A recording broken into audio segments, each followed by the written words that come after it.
10.3 का question number 2 है। क्या है ये? Suppose you are given a circle, give a construction to find its centre. एक सर्कल का दिया हुआ, एक सर्कल दिया हुआ, हमें उसका सेंटर बताना कहाँ पे होगा। तो कैसे निकालेंगे सेंटर हम लोग? कुछ आइडिया? कंस्ट्रक्शन बताना, कैसे हम लोग उसका सेंटर निकालेंगे, उसका क्या तरीका होगा वो बताएंगे।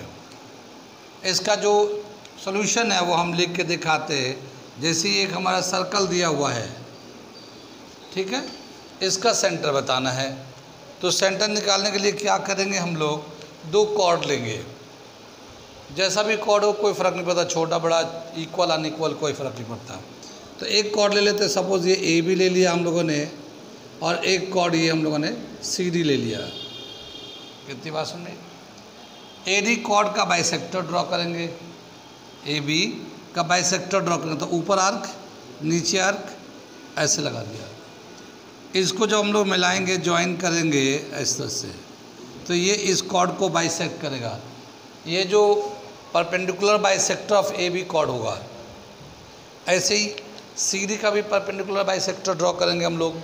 आधे से ज़्यादा लेके आर्क लगाएंगे, तो आर्क लगाया इधर भी, इधर भी, इधर भी, इधर भी, और इसको हम लोगों ने ज्वाइन कर दिया इस तरह से। ठीक है ना? ये भी हमारा कॉर्ड का परपेंडिकुलर बाइसेक्टर है। जहाँ पे दोनों ये परपेंडिकुलर बाइसेक्टर मिलेगा, यही सेंटर ऑफ द सर्कल है, यही सेंटर ऑफ द सर्कल है। तो क्या स्टेप लिखेंगे? ठीक है ना? पहला स्टेप लिखेंगे, स्टेप्स क्या क्या, कंस्ट्रक्शन बताना नहीं, कंस्ट्रक्शन बताना है ये। तो पहला स्टेप दे रखा है इसका, टेक टू कॉर्ड्स। ठीक है ना? दो कॉर्ड लेना है, जैसा भी चाहे, इक्वल लेना चाहे इक्वल लो, अनइक्वल जैसा चाहो, दोनों में से कोई भी ले लो। ठीक है, आगे चलते हैं। Draw the perpendicular bisector, perpendicular bisector of two chords. ये दोनों कॉर्ड्स का परपेंडिकुलर बाइसेक्टर ड्रॉ करें।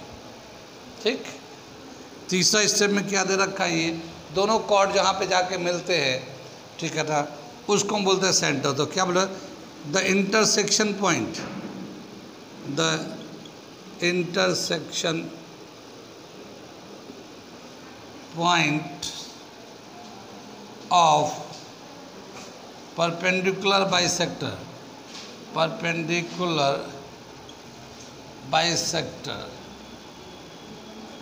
बाइसेक्टर्स, जो परपेंडिकुलर बाइसेक्टर जहाँ पे वो इंटरसेक्ट करेंगे, the intersection point of perpendicular bisector is the centre, centre of the circle. ये हो गया तरीका एक सर्कल का सेंटर फाइंड करने के लिए। कितनी बात में? कुछ भी नहीं, आसान सा है। नोट करना चाहेंगे, नोट कर लिए इसे। अगला क्वेश्चन 10.3 एक्सरसाइज का अगला यानी लास्ट तीन ही क्वेश्चन है, थर्ड क्वेश्चन दे रखा है।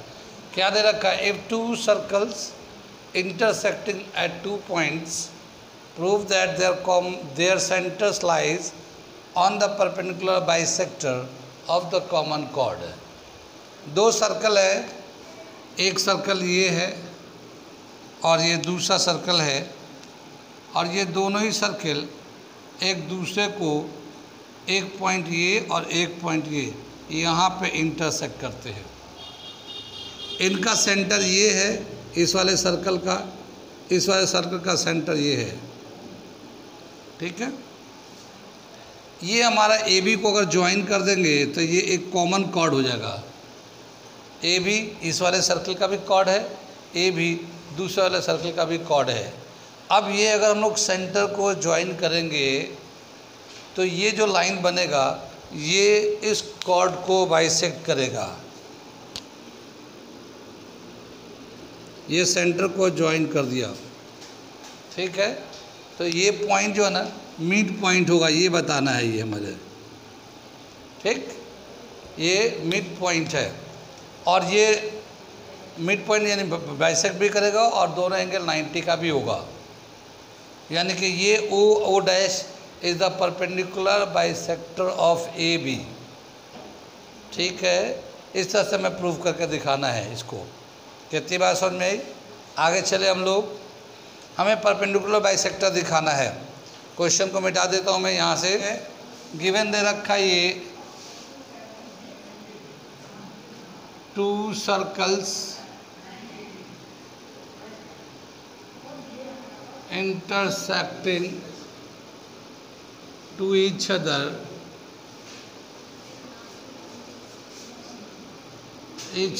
at A and B। ठीक है, to prove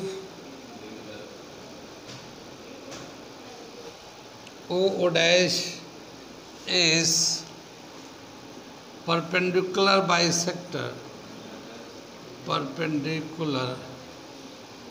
bisector of common chord AB। ये AB का बाइसेक्टर होगा।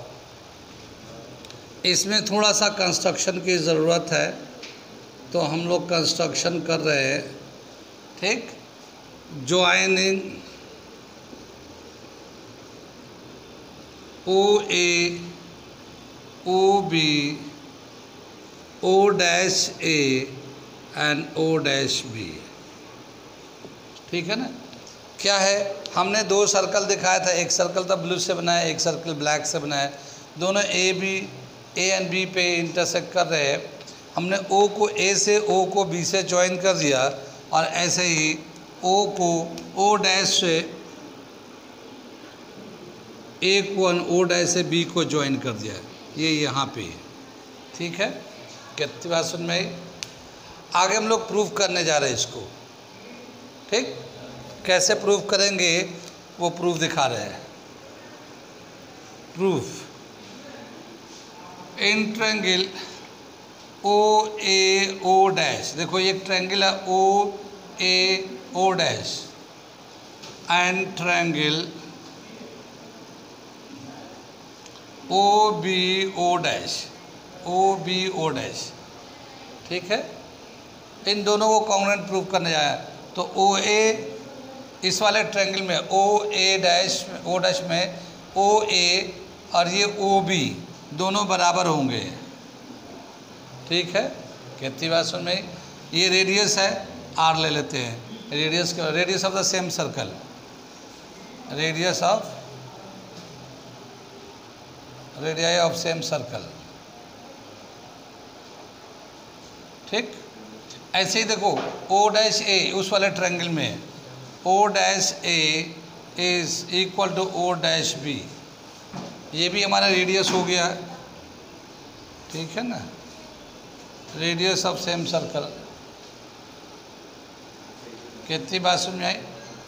और O डैश दोनों ट्रायंगल में आता है, O डैश कॉमन है, तो यहाँ पे लिख लिया O dash is equal to O dash common.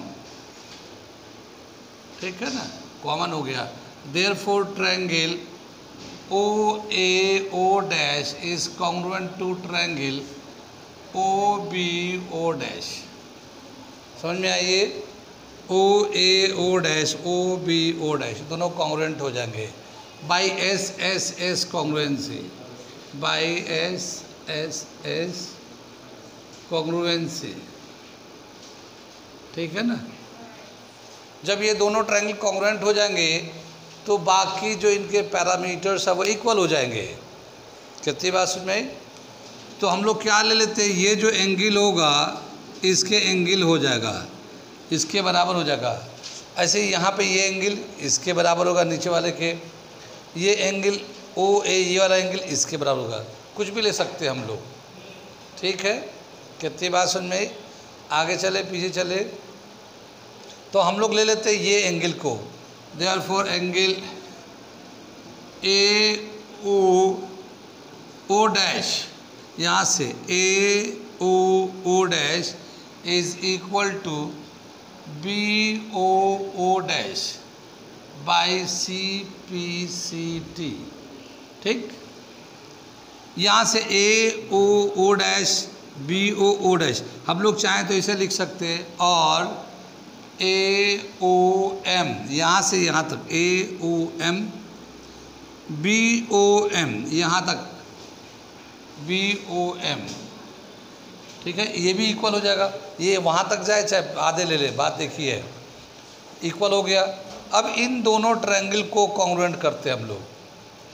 ठीक, इतनी बात समझ में, इन ट्रायंगल ना इन ट्रायंगल, इतनी बात समझ में आ गई। किस किस को समझ में नहीं आया? ये हमने AOO डैश BOO डैश को कॉन्ग्रुएंट कर दिया। कॉन्ग्रुएंट करने के बाद हमने ये वाला एंगल ले लिया, AOM BOM इक्वल निकाल लिया यहाँ से। अब हम लोग आ जाते हैं in triangle AOM, in triangle AOM and triangle BOM दिख रहा है पीछे। AOM BOM में कौन कौन सा इक्वल हो जाएगा? OA is equal to OB, ये वाला साइड इस वाले साइड के बराबर है, रेडियस है, और ये OM कॉमन है, OM is equal to OM common. ठीक, और ये एंगल अभी अभी प्रूव करके गए हैं हम लोग, angle AOM is equal to angle BOM, proved above, proved above. ठीक है, ये अभी अभी प्रूव किया था। ठीक, अब देखा क्या कि ये जो है OA OB दोनों इक्वल, OM कॉमन, और ये एंगल इसके साथ हो गया। साइड एंगल साइड से कर सकते हैं, ये साइड, ये एंगल, ये साइड, ये साइड है ना, ये वाला ये साइड था, ये एंगल है, और ये वाला OM साइड है। तो इससे ये दोनों ट्रायंगल कॉन्ग्रुएंट हो गए। जब दोनों ट्रायंगल कॉन्ग्रुएंट हो गए तो बाकी जो कहना होगा हम लोग कह सकते हैं। यहाँ तक नोट कर लो पहले से। ठीक है, मैं यहाँ से गिवन मिटा दूँ। ठीक, तो हम लोग गिवन मिटा रहे हैं। यहाँ से क्या दे रखा है? यहाँ से जब ये तीनों पैरामीटर सही हो गए तो हम बोलेंगे therefore triangle AOM is congruent to triangle BOM by side angle side congruency. ठीक, कितनी बात सुनी? ये दोनों कॉन्ग्रुएंट हो गए। अब क्या हुआ कि ये जब दोनों ट्रायंगल कॉन्ग्रुएंट हो जाएंगे तो ये वाला एंगल ये इसके बराबर होगा CPCT से। देयरफॉर एंगल AMO या OMA is equal to angle OMB by CPCT, by CPCT। कितनी बात सुन में? लेकिन यहाँ से जो बोला कि अगर इन दोनों एंगल को सम कर दें, यहाँ से ये भी बता सकते हैं AM is equal to BM भी इक्वल होगा। Also AM is equal to BM, ये भी बाई CPCT है। ठीक, अब यहाँ पे क्या बताया कि ये एंगल OMA या OMB दोनों को प्लस करेंगे तो 180 हो जाएगा। ये प्रूव भी बिठा रहा हूँ यहाँ से। ठीक है, angle OMA plus angle OMB, ये देख रहे हो ना, OMA OMB दोनों अगर प्लस कर देंगे तो 180 डिग्री हो जाएगा। लीनियर पेयर या स्ट्रेट लाइन, दोनों में से कुछ भी बोल सकते हैं। ठीक है, हाँ, AM is equal to BM वो ऐसे लिखा गया था, AM is equal to BM, ये AM is equal to BM। ठीक, और ये दोनों एंगल भी इक्वल है, अगर दोनों एंगल को ऐड करते हैं तो 180 हो जाता है, 180 हो जाएगा, लीनियर पेयर हो जाएगा। लेकिन ये दोनों एंगल इक्वल है तो हम लोग क्या लिखेंगे? Twice of angle OMA is equal to twice of angle OMB is equal to 180 degree. अगर इसे हटा देंगे तो ये दो बार लिख देंगे, इसे हटाएंगे तो ये दो बार लिख देंगे। ठीक है ना, 180 के बराबर है। ये 2 को उधर ले जाएगा तो डिवाइड कर देंगे, इस 2 को ले जाएंगे तो डिवाइड करेंगे, तो angle OMA is equal to OMB is equal to 90 degree. ठीक है ना, यानी ये एंगल बराबर भी है और 90 भी है, और साथ ही AM is equal to BM भी प्रूफ किया था ये यहाँ पे। तो क्या बोल सकते हैं, OO dash is perpendicular bisector of AB, common chord AB। यहाँ मैं लिख देता हूँ, बाकी सब पॉइंट आपको लिखना है। This imply that OO dash is perpendicular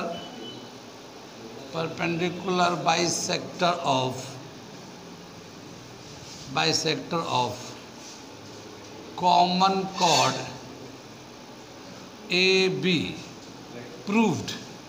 अब ये बताना कहाँ कहाँ समझ में नहीं आया, मैंने बहुत ज़्यादा मिटाया नहीं है इसलिए कि सारा पॉइंट्स यहाँ पे लिखा है।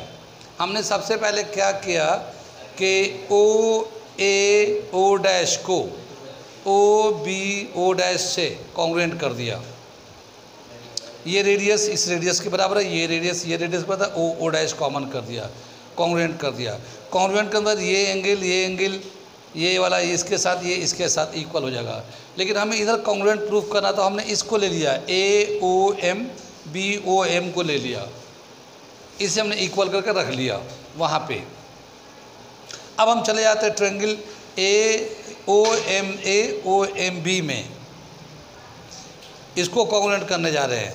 इसके देखते हैं OA OB के बराबर है क्योंकि रेडियस है, OM दोनों में आता है, कॉमन हो गया।